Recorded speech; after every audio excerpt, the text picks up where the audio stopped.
Hi, it's Rachel G and welcome to another video. Today, why self-compassion is more important than self-esteem.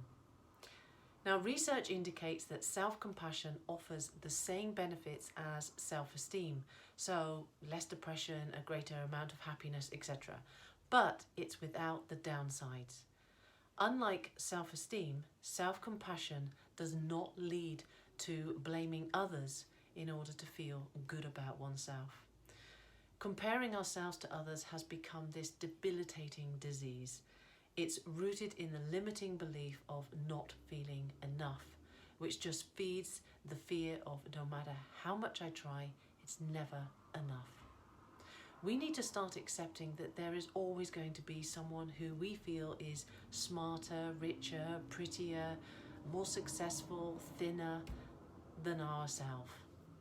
Now, over the years, self-esteem has been a buzzword, a hot topic with a core message about the importance of needing to feel good about ourselves, promoting what it is we need to do to get it and how to keep it. Now, the definition of self-esteem, there are three. One, is the confidence in one's own worth and abilities? Is a person's beliefs about their own worth and value? Is the overall opinion you have of yourself, how you feel about your abilities and limitations? Now, this is all great. However, the underlying tone of the self-esteem narrative is needing to measure oneself, which is the culture we live in today and is only cause for concern, especially if the focus is purely on self-esteem alone. So let me explain. Living in the competitive culture that we do, it encourages a need to feel special and above average, to just feel okay with who we are, which in my humble opinion is unhealthy. I mean, let's get honest here. Being referred to as average, whether that be how one looks or how one performs at work or how one plays at sport, etc., for most, it holds a negative connotation. For some, they would even go as far as to say it's an insult. It's generating unhealthy drives in people to be and to do better, to acquire some form of status and recognition in order to feel superior, and a knock-on effect of this is it's leading to a sense of isolation and separation, which is a whole other concern in and of itself.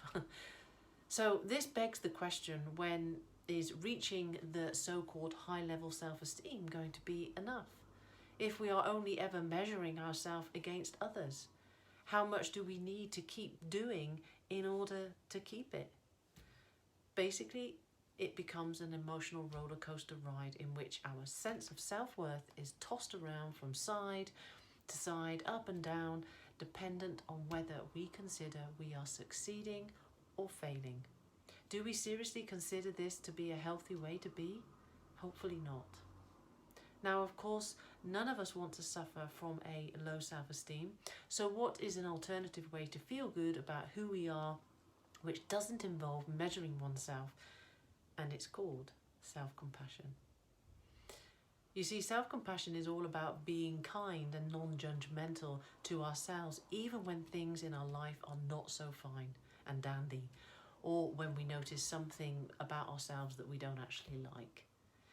Instead of taking the harsh, stern, critical approach, self-compassion helps us to recognize and acknowledge that being human is being imperfect, which allows us to feel connected to others even when we are experiencing failure or suffering. We open ourselves to accept what is in the here and now. Building self-compassion is more important than building self-esteem because it is not based on positive judgments or evaluations. Instead, it's everything to do with which way we want to relate to ourselves. We want to feel compassion because we are human beings, not because we think that we are special or above average. Self-compassion builds emotional stability because it is always with you on the days that you are feeling great and on top of the world, as well as those days when you're feeling super down and wanting to just retract from the whole world.